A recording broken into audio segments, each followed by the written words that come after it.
دوستو تاریخ گواہ ہے جب بھی کسی قوم میں ناانصافی ظلم و ستم لوگ گناہ کرنے سے نہ ڈریں اور نت نئے گناہ کی ایجاد کریں تو تاریخ گواہ ہے کہ عذاب اس قوم کا مقدر بن جاتی ہے۔ آج بھی ہم ایک ایسی قوم کا ذکر کریں گے جس میں نئے نئے اور انوکھے گناہ ایجاد کیے، جس کی وجہ سے اللہ پاک نے ان کو ایک ایسے انوکھے طریقے سے عذاب دیا کہ وہ قوم اور پورا شہر آج بھی عبرت کا نشان ہے۔ 79 عیسوی میں موجود اٹلی اور اس وقت کی رومن سلطنت پر ایک انتہائی جدید اور ترقی یافتہ شہر آباد تھا۔ اس شہر کو حضرت داؤد علیہ السلام کے زمانے میں آباد کیا گیا۔ آباد ہونے کے کچھ عرصہ بعد ہی یہ رومن امپائر کا عظیم الشان شہر بن گیا۔ تاریخ دانوں نے لکھا ہے کہ اس کی کل آبادی صرف 20,000 تھی۔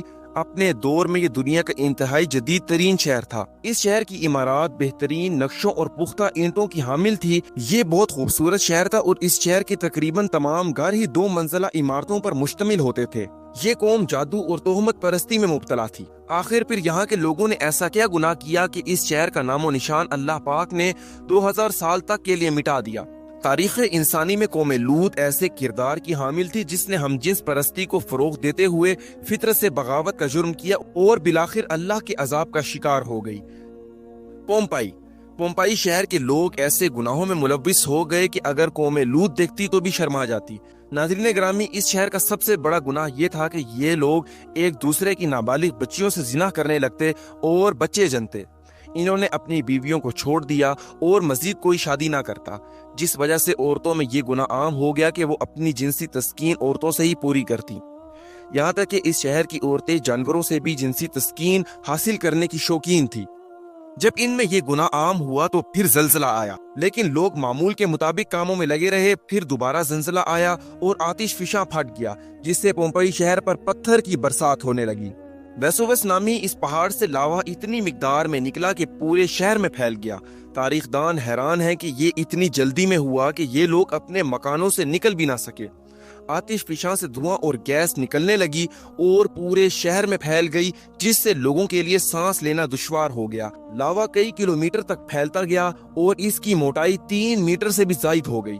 اس آتش فشاں کی اونچائی 1280 میٹر تھی۔ اس کی راکھ اور لاوا پومپئی سے دوسرے شہروں سٹابئی اور نیوسیر تک پھیل گیا۔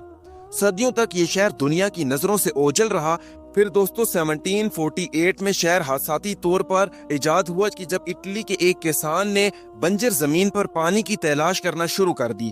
کنواں کھدواتے وقت اسے کچھ مٹی کے مجسمے ٹائپ ملے، جس پر اس نے فوراً آثار قدیمہ کو اطلاع دی اور پھر 2000 سال پہلے اس تباہ ہونے والے شہر کی کھدائی شروع ہو گئی۔ کھدائی کرتے کرتے اٹلی کی آثار قدیمہ کے بہت سے لوگ مسلمان ہوئے۔ جو مسلمان نہ ہوئے وہ ان لاشوں کو دیکھ کر ذہنی مریض بن گئے۔ اس شہر کی کھدائی کے وقت بہت سے نوادرات ملے، جن میں ہیرے، موتی، مجسمے اور جادو میں استعمال ہونے والی اشیاء بھی موجود ہیں۔ لیکن سب سے دل دہلا دینے والی چیز ان لوگوں کی لاشیں اور کھوپڑیاں تھیں، جو راکھ، گیس اور لاوے کی وجہ سے اپنے ہی گھروں کے ملبے تلے دب گئیں۔ حیرانی کی بات تو یہ ہے کہ 22 فٹ کھدائی کے بعد کل 1200 لاشوں میں سے 420 لاشیں خواتین کی ایسی حالت میں ملی کہ وہ ایک دوسرے سے لپٹی ہوئی تھیں، اور یہ 420 پتھر کی لاشیں شہر سے بڑے حال تہ خانے میں ملی، جس سے یہ ثابت ہوتا ہے کہ ان لوگوں نے شہروں کے بیچوں عورتوں کے لیے ایک حال بنا رکھا تھا جس میں عورتیں دوسری عورتوں سے جنسی تسکین حاصل کرتی تھیں۔ یہ شہر اب یونیسکو کے ثقافتی ورثے کا حصہ بن چکا ہے اور ہم سب کے لیے عبرت کا مقام ہے، خاص کر اہل یورپ کے لیے کہ جو آج کل پھر نت نئے گناہوں کی ایجاد کر رہے ہیں۔ اور حیرت تو یہ ہے کہ ہم مسلمان بھی ان کے پیچھے لگ کر نئے نئے طریقوں سے گناہوں میں ملوث ہو رہے ہیں۔